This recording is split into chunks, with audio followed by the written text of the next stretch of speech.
የአርሲ ክርስቲያኖች በዚህ ሰዓት እንዴት አምሽተው ይሆን?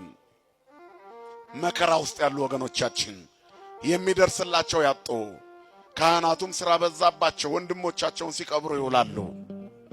በየቀኑ የሬሳ ድርድር ቲክቶክ ላይ ዩቲዩብ ላይ ማየት ለምደነዋል። እግዚአብሔር በመቅደሱ ላይ ፊቱን ያብራ። ያኔ ዳንኤል ከክርስቶስ ልደት በፊት 590ዎቹ ዓመተ ዓለም አካባቢ የተናገረው ቃል ዛሬም በእኛ መቅደስ እየተፈጸመ ያለ ይመስላል።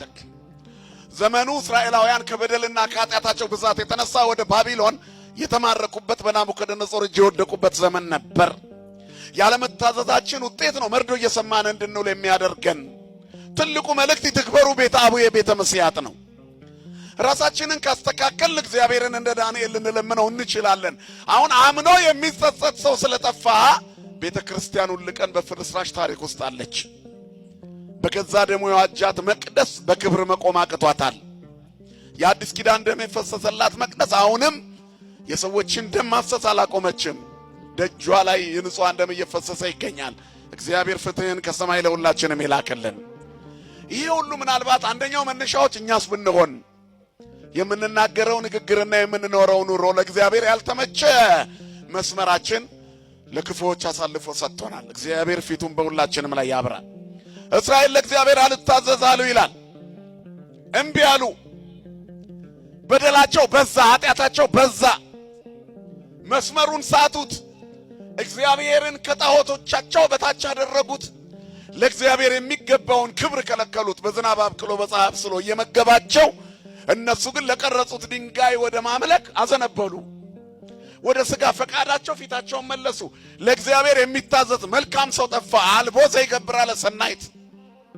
እግዚአብሔር ከሰማይ የሰው ልጆችን ተመለከተ ይላል ዳዊት። ከመይር አይመቦ ጠቢብ ዘይሐስሰው ለእግዚአብሔር። አምላኩን የሚፈልግ በጎ ሰው መልካም ሰው አጣ። ይፈልግ ዘንድ ፈለገ፣ ግን ኩሉ አረየው ህቡር አለ። ሁሉ በደለ፣ ሁሉ ረከሰ። እግዚአብሔር ሰው ፈልጎ አጣ። አልቦ ዘይገብር አለ ሰናይት። በጎ ነገርን የሚያደርግ አጠፍ አንድ ሰው አጣ ይላል። ምድር በዚያ ዘመን ተበላሸች። ስለዚህ ምርኮ ደረሰባቸው። እስራኤል አትፈርስም ብለው ከነ ኃጢአታቸው ይኖሩ ነበር። የቃል ኪዳን ሀገር ናት ብለው በደላቸው ግን የቃል ኪዳኗን ሀገር የደም ሀገር አደረጋት፣ የዝሙት ሀገር አደረጋት፣ የዘረኞች ሀገር አደረጋት፣ የተንኮልና የክፋት የጎጥ ሀገር አደረጋት። በዚህ ምክንያት እግዚአብሔር አዘነ በሀገሪቱ። የሰላሟ ከተማ የረብሻ ከተማ ሆነች። የእግዚአብሔር በኩሬ ብሎ የሚጠራው ህዝቡ ተሸንፎ የሚማረክ ሆነ።